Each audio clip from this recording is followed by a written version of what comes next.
네, 여러분, 우리는 이번 주 수요일, 제2의 수요일을 시작으로 2023년 사순절의 여정을 시작합니다. 교우들 중에는 어떤 분들은 이 제2의 수요일이라는 것이 가톨릭 전통으로부터 온 것이 아닌가 하는 생각을 하실지도 모르지만, 사실 이것은 교회 초기부터 이어진 전통이고, 또 주후 325년 니케아 공의회 이후에 예수님의 고난과 부활을 기억하기 위해서 정했던 40일의 기간, 곧 사순절이 시작되는 첫날이 매년 항상 수요일이었기에 제2의 수요일이라는 이름이 붙여진 것입니다. 제2의 수요일은 인간의 유한함과 또 우리 인생의 덧없음, 그리고 영원하신 하나님의 자비를 기억하며 하나님 앞에서 회개의 공동체로 서기 위해 죄를 덮어쓰고 옷을 찢으며 티끌과 같은 존재로 섰던 그 구약의 전통에 더불어 기도와 금식 그리고 구제, 이 세 가지 행위를 하나님께 드리면서 자신을 하나님께로 돌이켰던 초기 교회의 모습을 따라 자기의 죄를 겸허하게 고백하며 공동체성을 회복하는 시간이고 또 자리입니다. 방금 영상에서 보신 것과 같이 옛 신앙의 선배들이 사순절의 첫날 종려나무 가지를 태워서 남긴 재를 올리브 기름에다가 개어가지고 자신의 이마 정중앙에 십자가를 그리면서 창세기 3장 19절 하반절의 말씀과 같이 너는 흙이니 흙으로 돌아갈 것이니라 라는 말씀을 기억하고 새기고자 했습니다. 물론 오늘 우리는 이마에 재를 바르는 의식을 직접 하지는 않지만 낮고 겸손한 마음으로 십자가의 은혜를 구하며 우리의 존재를 올바로 인식하는 오늘 이 시간, 또 사순절의 시간이 되기를 간절히 소망합니다. 사랑하는 성도 여러분, 우리는 누구입니까? 그리고 여러분은 여러분 자신의 존재를 어떻게 인식하고 계십니까? 아마도 여기 계신 우리 모두는 누군가의 아들, 딸, 그리고 누군가의 어머니이자 할머니, 또는 할아버지, 아버지, 또는 교회에서는 직분을 맡은 성도, 그리고 여러분의 삶의 현장에서는 각자가 맡은 직업과 직위, 그리고 우리의 존재를 나타낼 수 있는 이름은 여러 가지일 수 있겠지만, 본래 우리의 존재, 그 근원에 대해서 창세기 2장 7절은 다음과 같이 소개하고 있습니다. 여호와 하나님이 땅의 흙으로 사람을 지으시고 생기를 그 코에 불어넣으시니 사람이 생명이 되니라. 여러분, 이 말씀에서 이 땅의 흙이라고 하는 것은 히브리어 원어의 의미를 살펴보면 땅의 먼지 또는 땅의 티끌이라는 뜻입니다. 더 정확히 말해서는요, 우리 인간은 그저 이런 먼지 또는 티끌에 숨 그리고 하나님의 호흡, 그것이 결합되어 인간이라고 하는 존재가 된 것입니다. 그리고 생명이 되면서 살아있는 존재가 된 것이죠. 그리고 시편 103편 13절부터 16절까지의 말씀은 우리 인간의 존재에 대해서 또 이렇게 말씀합니다. 아버지가 자식을 궁휼히 여김같이 여호와께서는 자기를 경외하는 자를 궁휼히 여기시나니 이는 그가 우리의 체질을 아시며 우리가 단지 먼지뿐임을 기억하심이로다. 인생은 그날이 풀과 같으며 그 영화가 들의 꽃과 같도다. 그것은 바람이 지나가면 없어지나니 그 있던 자리도 다시 알지 못하거니와 라고 말씀합니다.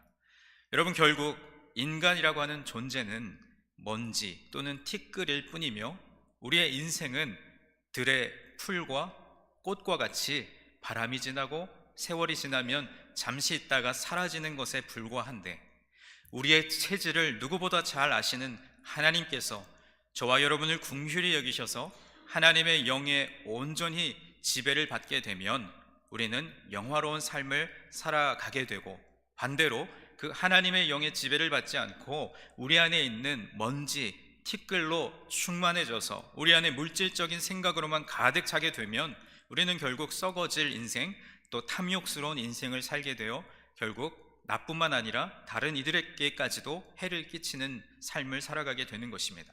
그렇기 때문에 우리의 존재 안에 하나님의 영으로 얼마나 채워져 있느냐에 따라서 우리 자신의 존재의 가치가 매겨지는 것이죠. 주님께서 사랑하시는 여러분은 하나님의 영으로 얼마나 채워져 있으십니까? 혹시 여러분이 입고 계신 옷, 타고 다니시는 자동차, 또는 머무시는 집 또는 내가 가진 사회적 지위와 직분 등으로 여러분의 가치가 매겨진다고 착각하며 살아가고 계시지는 않습니까?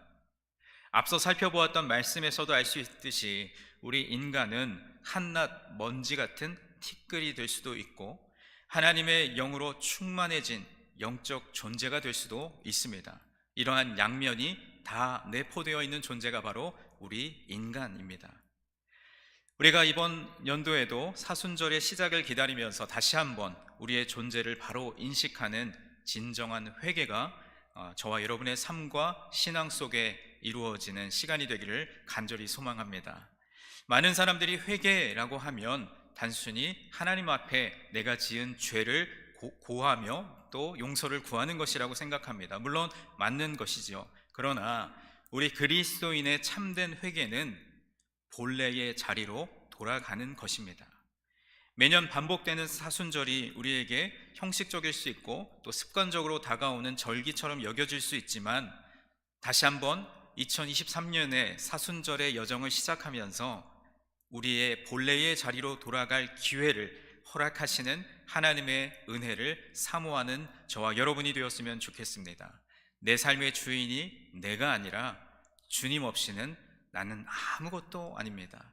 그저 책상 위에 쌓여있는 먼지, 티끌과 같은 존재인데 그 존재에게 하나님의 호흡, 하나님의 영, 생기가 더해짐으로 인해 내가 영적인 존재, 생명이 된 것과 같이 하나님, 저는 저의 인생에 있어서 아무것도 아니지만 하나님께서 내 삶의 주인 되어 주셔서 내 삶을 이끌어 주셔서 하나님이 바라시는 모습으로 세워져가는 우리들이 되게 하여 주시옵소서. 그러한 소원이 저와 여러분에게 있어야 할 줄로 믿습니다. 바라기는 낮고 겸손한 마음으로 십자가의 은혜를 구하는 이번 사순절의 첫 걸음이 되기를 간절히 소망합니다.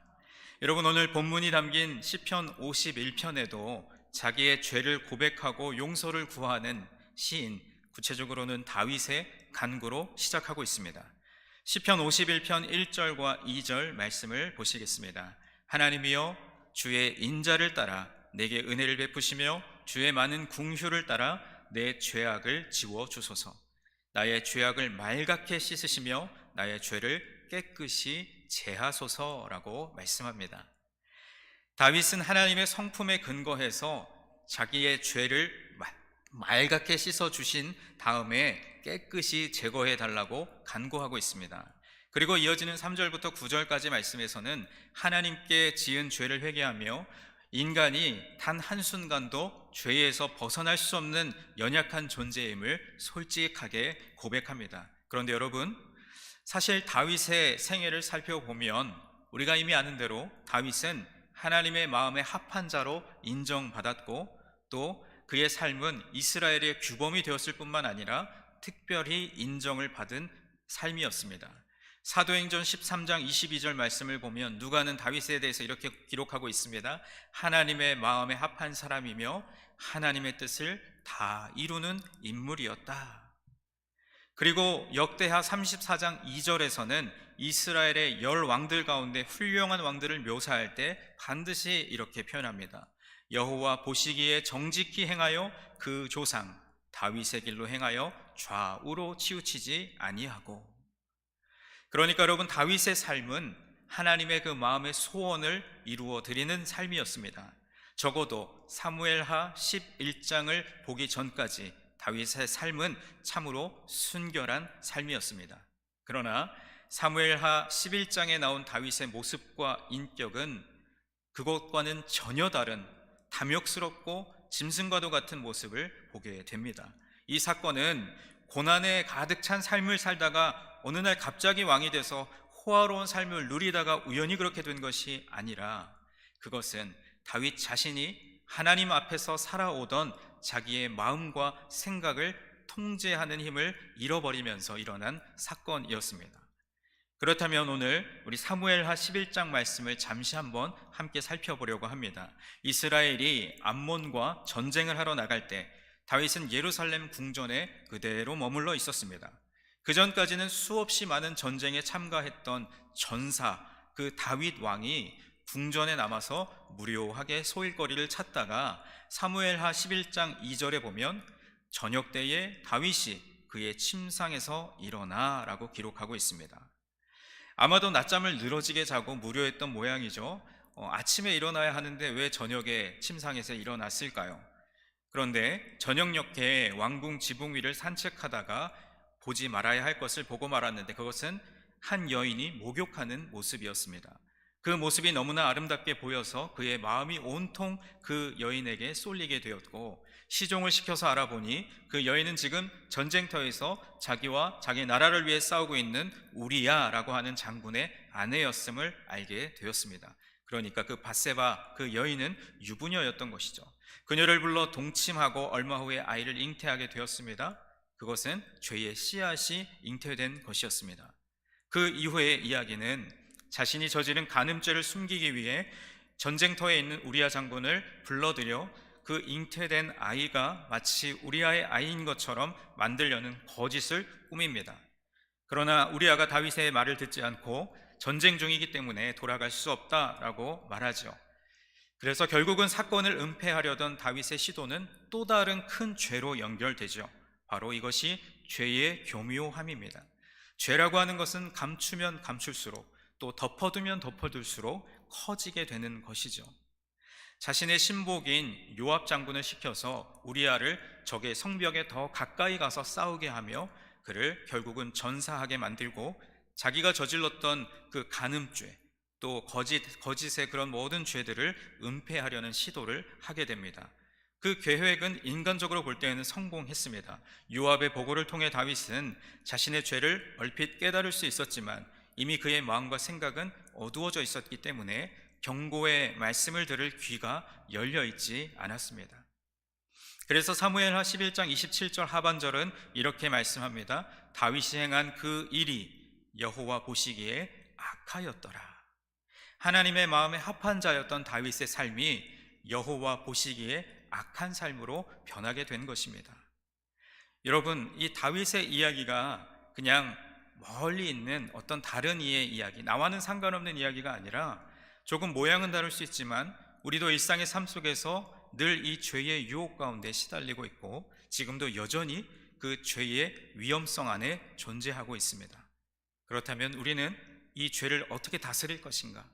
또 2023년의 사순절, 이 여정을 걸어가면서 우리는 하나님 앞에 어떠한 모습으로 설 것인가? 하나님의 마음에 합한 자로 살아갈 것인지, 또는 하나님 보시기에 악한 모습으로 살아갈 것인지는 결국 우리 안에 마음에 달려있고 또 하나님께 달려있는 것입니다.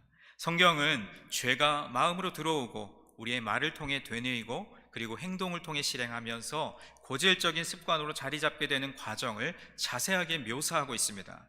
결국 우리 그리스도인들의 신앙생활은요, 우리 마음의 문제입니다. 우리가 기도하고 하나님의 말씀을 읽어나가는 가운데 우리 자신의 심령의 그 역동성을 감지할 수 있어야 합니다.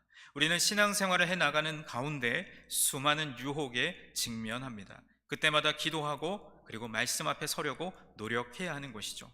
그러나 그것이 우리의 의지대로 되는 것이 아니라는 사실을 깨닫게 되며 인간의 의지와 힘과 결심이 너무나도 미약함을 느끼게 되는 것입니다. 그때 필요한 것이 바로 하나님의 인도하심과 하나님의 은혜인 줄 믿습니다. 하나님께서 베푸시는 은혜의 자리에 나아가기 위해서는 결국 오늘 말씀의 제목과 같이 우리 안에 있는 죄된 본성과 상한 심령으로 나아가야만 합니다.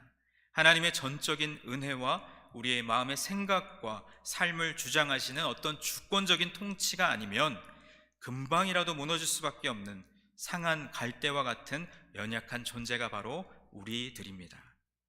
로마서 1장 21절부터 32절까지의 말씀에서 바울은 우리가 핑계하지 못할 사실, 즉 인간의 타락한 본성이 저지르는 죄악의 실상들을 쭉 나열하고 있습니다. 그 중에 21절 말씀을 보시면 하나님을 알되 하나님을 영화롭게도 아니하며 감사하지도 아니하고 오히려 그 생각이 허망하여지며 미련한 마음이 어두워졌나니 라고 말씀합니다. 그러니까 우리가 하나님을 알기는 알지만 하나님을 안다고 하는 그저 피상적인 지식으로는 하나님을 아는 진정한 구원에 이를 수 없다는 것입니다. 회개의 자리로 나아갈 수 없습니다. 하나님의 뜻과 하나님의 섭리 그리고 그 경륜을 따라서 살아갈 능력을 힘입을 수도 없는 것이죠. 더욱이 하나님을 영화롭게 하나님께 영광을 올려드리는 행위도 그리고 감사할 수도 없다는 것입니다. 이러한 상태를 가리켜서 바울은 생각이 허망하여지며 마음이 미련하여 어두워졌다라고 말합니다. 그리고 이어지는 22절과 23절 말씀을 보면 스스로 지혜 있다 하나 어리석게 되어 썩어지지 아니하는 하나님의 영광을 썩어질 사람과 새와 짐승과 기어다니는 동물 모양의 우상으로 바꾸었느니라 라고 말씀합니다. 그러니까 인간이라고 하는 존재는 마치 스스로 지혜 있는 척 하지만 어리석게 되어 하나님의 영광을 썩어지고 없어질 그 헛된 것들, 즉 하나님보다 더 귀하게 여기는 우상들로 대체하게 되는 것입니다. 그렇다면 여러분의 인생 가운데 하나님보다 더 귀하게 여기는 것들이 어떤 것들이 있으십니까? 그것이 여러분의 어떤 생업과 관련된 것일 수도 있고, 또는 여러분 자녀들의 미래와 연관된 것일 수도 있고, 또 여러분이 인생 가운데 이루고자 하는 어떤 업적 또는 성취, 그것이 될 수도 있겠죠. 또는 세상 사람들이 중요하다고 여기는 세상의 것들, 그것이 하나님보다 더 귀하게 여겨진다면 우리는 결국 이 말씀에 기록된 대로 스스로 지혜 있다 하지만 어리석게 되어서 썩어지지 아니할 하나님의 영광을 썩어질 사람의 것, 새와 짐승과 기어다니는 동물 모양의 우상, 또는 내가 하나님보다 더 귀하게 여기는 그런 것들로 바꾸는 어리석은 인생, 악한 삶을 살아가게 되는 것입니다. 바라기는 저와 여러분 모두가 상한 심령으로 하나님 앞에 예배드리며 우리 안에 있는 하나님보다 더 귀하게 여기는 모든 것들을 없애버리고 오직 하나님만을 바라볼 수 있는 믿음이 우리에게 충만하여지기를 간절히 소원합니다. 오늘 본문의 말씀이 담긴 시편 51편 3절부터 5절까지 말씀에서 다윗은 죄악 가운데 있는 인간의 본성, 그 연약함을 이렇게 고백하고 있습니다. 물은 나는 내 죄가를 아오니 내 죄가 항상 내 앞에 있나이다. 내가 주께만 범죄하여 주의 목전에 악을 행하여 싸우니 주께서 말씀하실 때에 의로우시다 하고 주께서 심판하실 때에 순전하시다 하리이다. 내가 죄악 중에서 출생하였으며 어머니가 죄 중에서 나를 잉태하였나이다 라고 말씀합니다. 여러분, 우리는 우리의 생각을 거룩하게 하는 습관을 들여야 합니다. 우리 안에 끊임없이 일어나는 악한 생각들을 억누르기 위해서는 늘 우리 안에 이 다윗의 고백과 같은 고백이 있어야 할 것입니다. 즉 우리의 마음이 신령한 생각과 갈망으로 가득 차야 하며, 그러기 위해서 우리의 마음을 통제하는 장치를 마련해야 하는 것입니다. 그것은 하나님의 말씀과 기도를 통해 늘 성령께서 내 안에 역사하시는 삶을 살아가는 것을 말합니다. 분명한 하나님의 부르심이 없으면 하나님의 나라를 향한 비전을 갖지 못하게 되며 우리는 결국 세상적인 것들에 붙잡힐 수밖에 없습니다. 저는 최근에 또 여러 가지 일들을 경험하고 또 생활을 이어가면서 마음을 지키는 일이 참 중요하고 또 어렵다는 생각을 계속해서 하고 있습니다. 그것은 사람 앞에서 마음을 지키는 것도 물론이지만 하나님 앞에서 나는 아무것도 아닙니다, 나는 그저 티끌 먼지와 같은 인생입니다 라고 고백하고 실제로 그렇게 살아가는 것이 내 마음을 통제하기가 참 어렵다는 생각을 할 때가 종종 있습니다. 여러분은 어떠십니까? 여러분의 삶에서 나는 그저 잠시 있다 사라질 그런 바람 같은 인생, 또는 먼지와 티끌과 같은 존재임을 여러분의 믿음으로 고백하고 계십니까? 그렇다면 여러분의 삶에서 내가 하나님보다 귀하게 여기는 것들, 세상적인 것들을 추구하고 따르는 그러한 마음들을 정돈하시고 오직 하나님의 말씀과 기도로 거룩해져야 할 줄로 믿습니다. 오늘 본문의 말씀인 시편 51편 10절부터 17절까지 말씀에서 다윗은 하나님께 죄를 용서받은 후에 정결한 마음을 달라고 간구하고 있습니다. 구체적으로는 10절부터 12절까지 자신의 타락한 내면을 새롭게 창조해 달라고 기도하는데, 오늘 이 10절부터 12절까지 말씀을 다 함께 다시 한번 읽어보겠습니다. 하나님이여 내 속에 정한 마음을 창조하시고 내 안에 정직한 영을 새롭게 하소서. 나를 주 앞에서 쫓아내지 마시며 주의 성령을 내게서 거두지 마소서. 주의 구원의 즐거움을 내게 회복시켜 주시고 자원하는 심령을 주사 나를 붙드소서. 아멘. 여러분, 이 10절 말씀에 내 속에 정한 마음을 창조하시고 라는 말씀에서 이 정한 마음이라고 하는 것은요, 인간의 내부에 있는 마음과 영을 새롭게 창조한다는 뜻입니다. 완전히 새롭게 창조된 존재는 정한 마음과 정직한 영, 그리고 자원하는 심령, 또 이후에 이어질 17절에 상한 심령과 통회하는 마음을 갖게 될 것입니다. 하나님의 거룩한 영이 임해야만 이런 일이 가능하게 되는 것이죠. 오직 하나님의 성령을 통한 창조적인 행위만이 우리 인간의 내부, 곧 내 마음과 영을 새롭게 할 수 있습니다. 다윗은 하나님만이 인간의 죄악을 정결하게 하실 수 있다고 고백합니다. 우리 안에, 우리의 마음의 생각 가운데 정한 마음과 정직한 영으로 채우실 수 있는 분은 오직 하나님 한 분밖에 없는 줄로 믿습니다. 인간의 노력으로 정결하게 되고 거룩하게 되는 것은 불가능합니다. 하나님을 기뻐하는 즐거움을 회복하는 길은 깨어진 심정, 그리고 상한 심령으로 주님의 보좌 앞으로 나아가는 길밖에 없습니다. 우리의 마음의 생각을 세밀하게 점검해 보시기를 바랍니다. 그리고 이어지는 13절부터 15절까지 말씀에서 다윗은 죄를 용서받고 정결하게 된 다음에 비로소 자기의 사명을 이렇게 선언합니다. 그리하면 내가 범죄자에게 주의 도를 가르치리니 죄인들이 주께 돌아오리이다. 하나님이여, 나의 구원의 하나님이여, 피 흘린 죄에서 나를 건지소서. 내 혀가 주의 의를 높이 노래하리이다. 주여, 내 입술을 열어주소서. 내 입이 주를 찬송하여 전파하리이다. 아멘. 그는 지금 개인적이거나 이기적인 경건에 머물러 있지 않고 자기가 겪은 이 구원의 경험을 널리 증언함으로써 오늘 말씀에 기록된 대로 다른 범죄자들을 올바른 길로 안내하고, 그리고 주님의 의를 드높이며 공개적으로 주님을 찬양하며 드러내고자 하는 것입니다. 그리고 마지막 16절과 17절 말씀은 제사 제도 그 자체가 아니라 영과 마음이 결여된 물질적인 제사를 하나님은 거부하신다는 말씀입니다. 우리 16절과 17절 말씀을 다 함께 읽겠습니다. 주께서는 제사를 기뻐하지 아니하시나니 그렇지 아니하면 내가 드렸을 것이라. 주는 번제를 기뻐하지 아니하시나이다. 하나님께서 구하시는 제사는 상한 심령이라. 하나님이여, 상하고 통회하는 마음을 주께서 멸시하지 아니하시리이다. 아멘. 여러분, 이 말씀에서 상한 심령과 상하고 통회하는 마음이 없으면 우리는 죄를 용서받을 수 없습니다. 특별히 이 17절 말씀에 통회하는 이라고 번역된 이 성경의 원어는 절구로 빻듯이 산산조각 내어 으깨어지는 것을 뜻합니다. 따라서 이것을 도덕적인 의미로 본다면 구원받지 못한 채 완전히 부서지는 것과 같은 마음의 슬픔을 나타내는 것입니다. 하나님의 은혜가 마음을 가득가득 채우지 못한 것에 대한 슬픔을 가지는 것, 그것이 바로 통회하는 마음이라는 것이죠. 하나님의 은혜의 보좌로 나아갈 능력이 없는 것에 대한 아픔, 우리 자신의 연약함을 고백하는 것입니다. 여러분, 여기 있는 우리 모두는 스스로 지혜 있는 척하고 스스로 의롭다 생각하지만 우리는 결국 죽어버릴 죄인들입니다. 썩어 없어질 것들입니다.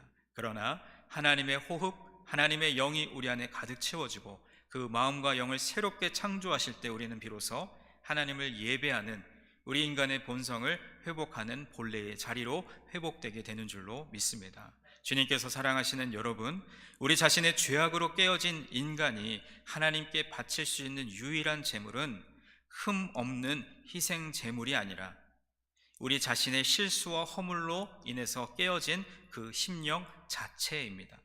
따라서 우리가 인생을 살아오며 쌓았던 명예나 업적이 아닌 하나님께서 주신 정한 마음, 그것을 받아들이려는 자세와 각오야말로 하나님께 올려드릴 진정한 제물이 될 수 있습니다. 이처럼 우리는 정결하고 정직한 영이 없이는 합당한 제사, 합당한 예배를 하나님 앞에 드릴 수 없습니다. 그러니까 진정한 회개는 하나님, 제가 이런 것 때문에 이렇게 했습니다 라고 하는 방어적인 변명을 포기하고 그저 순수하고 그저 단순하게 하나님의 자비에 의지하면서 그분의 현존인 성령을 갈망하는 것입니다.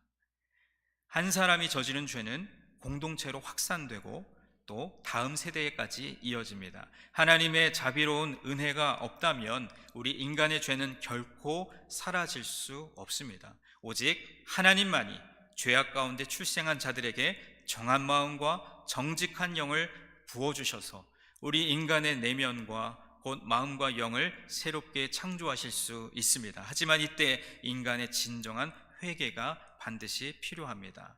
이 진정한 회개가 있어야 우리는 새로운 창조를 맞이할 수 있습니다. 이제 말씀을 맺겠습니다. 만일 오늘날 어떤 사람이 한때 성경에 기록된 이스라엘의 왕 다윗이 빠졌던 것처럼 방탕한 삶을 살아가고 있다면 그는 자신의 죄가 다윗의 그것보다 훨씬 더 크고 심각하다는 것을 깨달아야 합니다. 다윗의 죄를 돌아보며 우리 안에 있는 죄의 속성이 무엇이며 어떻게 우리의 마음과 생각이 죄에 빠지게 되는지를 살펴보아야 하며 다윗이 하나님 앞에 어떻게 회개했는지를 곰곰이 생각해 보아야 할 것입니다. 또한 우리는 범죄한 이후에 그의 생애를 그토록 얼룩지고 또 음울하게 만들었던 일련의 기나긴 징벌 과정에 주목해야 합니다. 오늘 본문의 말씀은 우리가 상한 심령으로 주님께 나아갈 때 그 심령이 상함으로 말미암아 오직 예수 그리스도 십자가의 공로만을 내세우게 된다는 것을 말해주고 있습니다.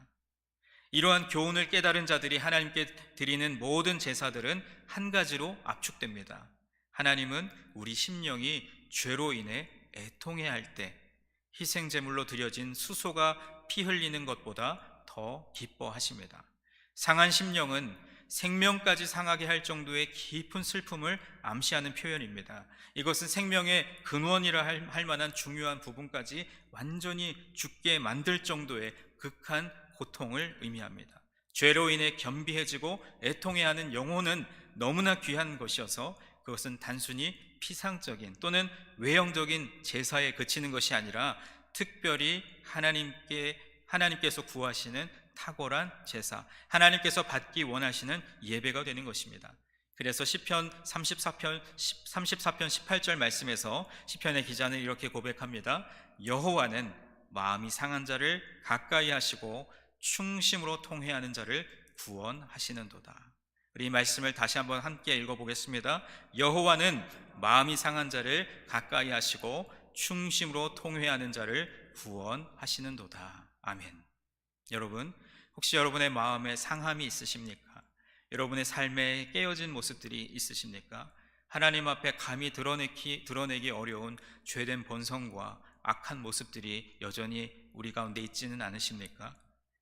우리가 그것을 감추고 또 제하해 버리려고 하지만 한번 묻은 때는 지워지지 않고 계속 옮겨 붙는 것처럼 우리 안에 있는 죄를 우리 스스로 제거할 수 없지만 오직 성령께서 임하시면 우리에게 정한 마음과 정직한 영을 새롭게 창조하실 줄로 믿습니다. 여러분, 상한 심령은 하나님이 보시기에는 향기로운 심령입니다. 하나님의 눈은 사람들의 눈과 같지 않습니다. 그분은 사람들이 귀하게 여기는 것을 멸시하시고 그들이 멸시하는 것을 도리어 귀하게 여기십니다. 하나님은 겸비한 자세로 울며 회개하는 자를 결코 뿌리치신 적이 없으며 하나님이 사랑이신 한 그리고 예수님이 죄인들을 영접하시는 분이신 한 결코 그런 일은 없을 것입니다. 우리 하나님은 수소와 순양을 바라지 아니하시며 통회하는 심령을 찾고 계십니다. 그분이 보시기에는 구약 성소에서 드려졌던 모든 제물들보다 우리의 충심으로 통회하는 그 심령이 더 나은 것입니다. 참된 그리스도인들의 예배는 우리의 마음을 정결하게 하고 정직하게 하여 주님 앞에 드리는 헌신인 줄 믿습니다. 이번 사순절 기간에 우리가 말씀과 기도의 자리로 더욱더 깊이 나아가며 우리의 마음을 또 우리의 마음의 생각을 점검해보는 귀한 시간이 되기를 주님의 이름으로 간절히 축원 드립니다. 기도하겠습니다.